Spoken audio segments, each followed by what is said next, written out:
Namaskar students, myself Masing and I am assistant professor at Government College, Badware. Today we will discuss about relationship between marginal cost and average cost. तो अपने इसमें चर्चा करेंगे इनमें क्या संबंध है। तो सीमांत लागत और औसत लागत में संबंध क्या है। ये छोटा सा टॉपिक है पर ये एग्ज़ाम की दृष्टि से काफ़ी महत्वपूर्ण है। तो मार्जिनल कॉस्ट और एवरेज कॉस्ट घनिष्ठ रूप से संबंधित है। प्रारंभ में जब कोई भी प्रोडक्शन करते हैं, अपने उत्पादन करते हैं, तो एवरेज कॉस्ट और मार्जिनल कॉस्ट दोनों गिरती हैं, डिक्रीज होती हैं, पर सीमांत लागत औसत लागत की अपेक्षा तीव्र गति से गिरती है।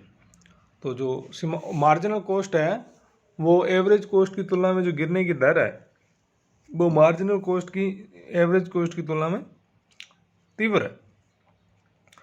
और बाद में एक ऐसा बिंदु आता है जहाँ उत्पादन के एक बिंदु पर ये दोनों बराबर होती हैं, जैसा चित्र 3 में बिंदु P के OQ1 उत्पादन पर ये दोनों बराबर हैं। तो आप ये P बिंदु देख सकते हो जहाँ पर ये दोनों कर्व एक दूसरे को काट रहे हैं, MC कर्व और AC कर्व। तो यहाँ पर ये दोनों बराबर है। तीसरा जो इनमें संबंध है, सीमांत लागत रेखा सदैव औसत लागत वक्र को उसके न्यूनतम बिंदु पर ही काटती है, उसके बाद दोनों ऊपर की ओर बढ़ती है, पर सीमांत लागत औसत लागत की अपेक्षा तीव्र गति से बढ़ती है। और चौथा, मार्जिनल कॉस्ट का न्यूनतम बिंदु कम उत्पादन पर ही हो जाता है, जबकि एवरेज कॉस्ट का न्यूनतम बिंदु अपेक्षाकृत ऊंचे उत्पादन स्तर पर होता है। इन दोनों के संबंध को हम रेखा चित्र द्वारा भी स्पष्ट कर सकते हैं, जैसा कि चित्र 3 तथा 3 में दर्शाया गया है। अब इनमें जो संबंध है इसको अपने इस डायग्राम के द्वारा अच्छी तरह समझ सकते हैं। इसमें OX अक्ष पर तो लिया गया उत्पादन की मात्रा और OY अक्ष पर ली गई है आपकी प्रति इकाई लागत। तो शुरू में जैसे ही आप उत्पादन स्टार्ट करते हैं तो आपकी जो एवरेज कॉस्ट और जो मार्जिनल कॉस्ट है वो दोनों डिक्रीज होती हैं। ये क्यों होती हैं? ये आगे कुछ पैमाने की जिसको बचतें बोलते हैं उसके कारण होता है, जिसमें आंतरिक और बाह्य बचतें, उसके कारण जैसे जैसे कोई भी इंडस्ट्री अपना उत्पादन बढ़ाती है तो उसको कई प्रकार के फ़ायदे होने लग जाते हैं। बड़े स्तर पर उत्पादन करने के कारण जैसे जैसे उसका उत्पादन का स्तर बढ़ता है तो उसको कई प्रकार की मितव्ययताएं से वो छुटकारा मिल जाता है।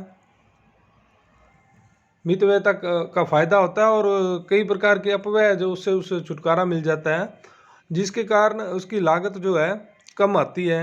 जैसे जैसे वो बड़े स्तर पर करेगी तो उसको अपने श्रमिकों ज़्यादा होंगे तो उनको ट्रेनिंग दे सकती है, उनका कार्य विभाजन कर सकती है, जैसे डिवाइड कर देगी भी ये श्रमिक यही काम करेगा और उसके कारण उसके काम में एफिशिएंसी आती है, कुशलता आती है। इसी प्रकार से वो नया रिसर्च कर सकती है, नया टेक्नोलॉजी लेके आ सकती है। तो कई प्रकार के फ़ायदे होने के कारण शुरू में उसकी उत्पादन की लागत कम होती है, तो जो आपकी सीमांत लागत और औसत लागत दोनों ही गिरती हैं। सीमांत लागत आपको पता ही है क्या होती है, एक अतिरिक्त उत्पादन की इकाई को बढ़ाने के कारण जो कुल लागत में परिवर्तन आता है उसको अपने सीमांत लागत बोलते हैं।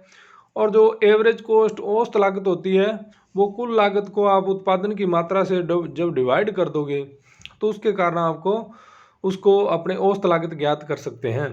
तो शुरू में आप इस रेखा चित्र के द्वारा देख सकते हो भी ये जो औसत लागत वक्र और सीमांत लागत वक्र दोनों ही गिर रहे हैं। ये आपका औसत लागत वक्र यहाँ तक देखो, और इसी प्रकार से आपका ये है सीमांत लागत वक्र।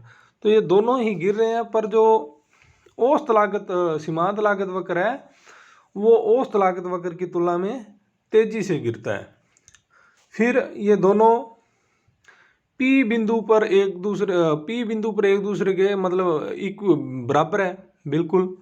तो पी बिंदु पर ये मतलब जो सीमांत लागत वक्र है वो औसत लागत वक्र को उसके न्यूनतम बिंदु से काटता हुआ निकलता है।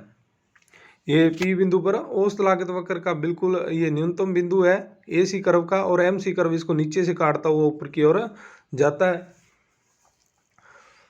पर जो सीमांत लागत वक्र है एम सी कर्व, इसका न्यूनतम बिंदु पहले ही आ जाता है, ये यहाँ पर आ गया, और ए सी कर्व का थोड़ी सी बाद में आता है।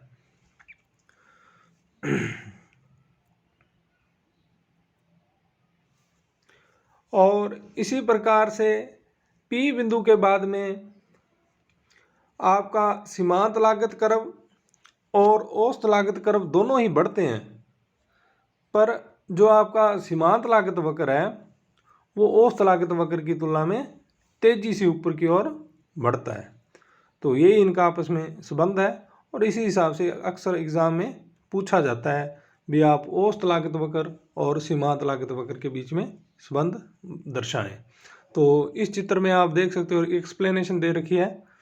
इस चित्र में ए सी औसत लागत वक्र है तथा एम सी सीमांत लागत वक्र है। ये दोनों रेखाएं पी बिंदु पर एक दूसरे को काटती है। पी औसत लागत वक्र का न्यूनतम बिंदु है, पर एम सी का न्यूनतम बिंदु ओ क्यू उत्पादन पर ही हो जाता है, जबकि ए सी का न्यूनतम बिंदु पी पर ओ क्यू वन उत्पादन पर होता है, जो कि अपेक्षाकृत उच्च उत्पादन स्तर को दर्शाता है। धन्यवाद। आज के लिए इतना ही।